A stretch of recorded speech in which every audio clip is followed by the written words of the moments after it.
I promised you Ifrits, so gosh dang it, you're gonna get them. But we're gonna be doing things a little bit differently than how we normally do them. Instead of me ranking the Ifrits, I let you have the chance to do it. We released a poll on our Discord server and let people vote on it for 24 hours. So that means that these rankings were decided by our community, and if you like the way this is done, then you should let me know, and maybe I'll do more of these in the future.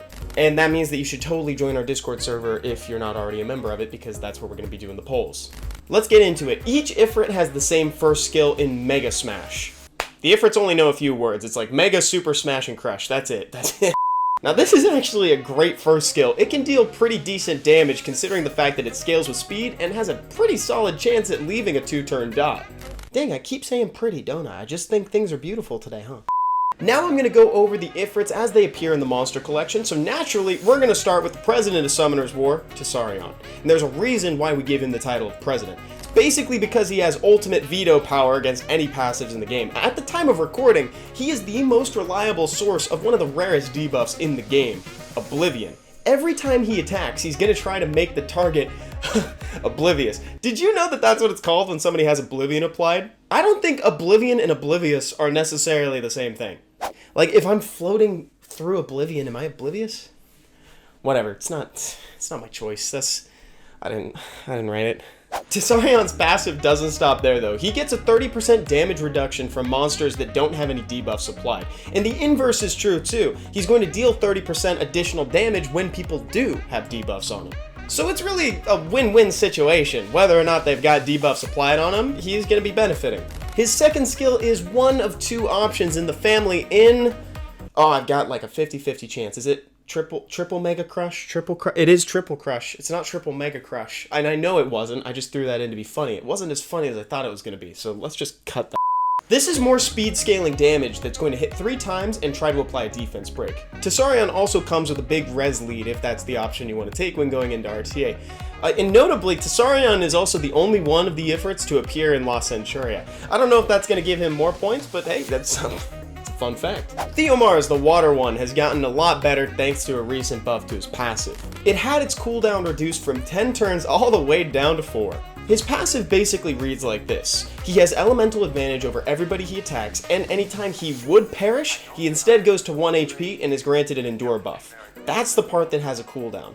Theo Mars also has triple crush as his second skill, and a crit rate leader skill if you choose to go that way. Akamameir is the wind one, I think? I don't know. I've never heard of him before. That's super mean. That's really mean. I'm so sorry. I'm just kidding.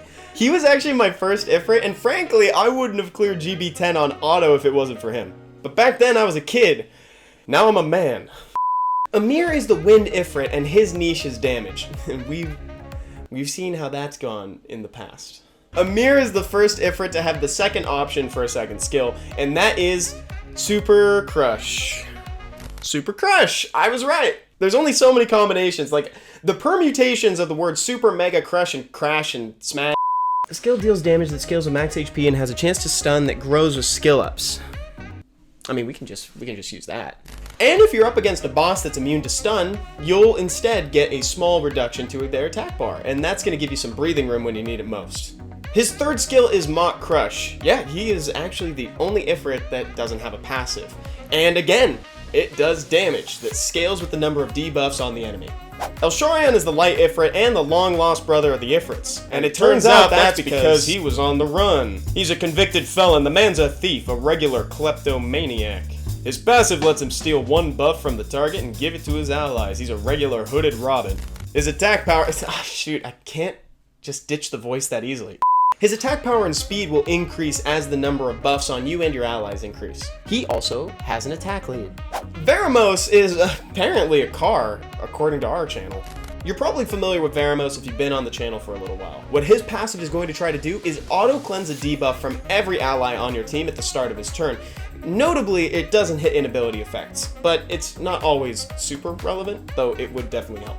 He'll also gain attack bar based on how many debuffs remain on your team after he's done doing the thing. He also has a global HP lead.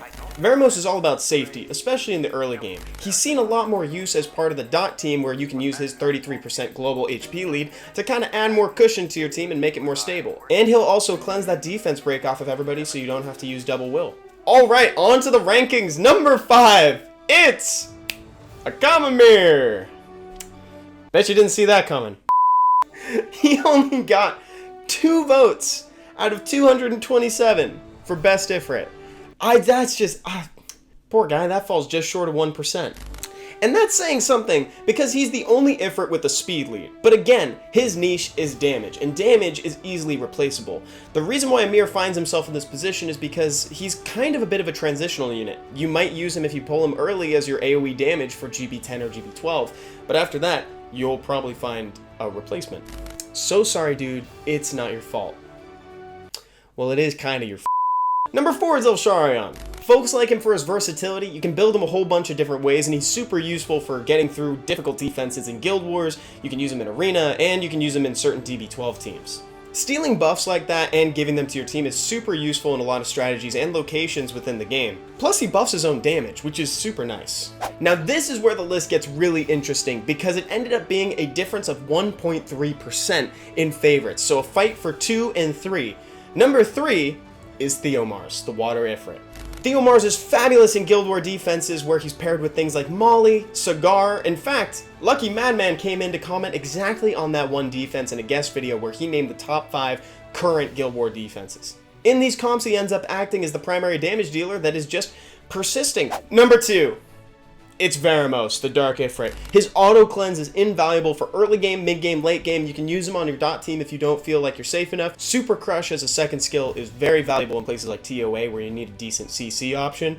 And he can kind of be used to counter certain things in RTA, though granted it's a little bit more niche. I mean, if you see an opponent with a Nefties and a Rika, you can draft a Varamos and kind of hang. And number 1, with over 50% of the votes, it's Sarion. Sarion's passive just goes on and on and on, giving him damage reduction, damage increase. Again, he is one of the most reliable sources of Oblivion in the game right now, and he's probably the only Ifrit that's seen play in SWC 2022 as of now. And he's not going anywhere.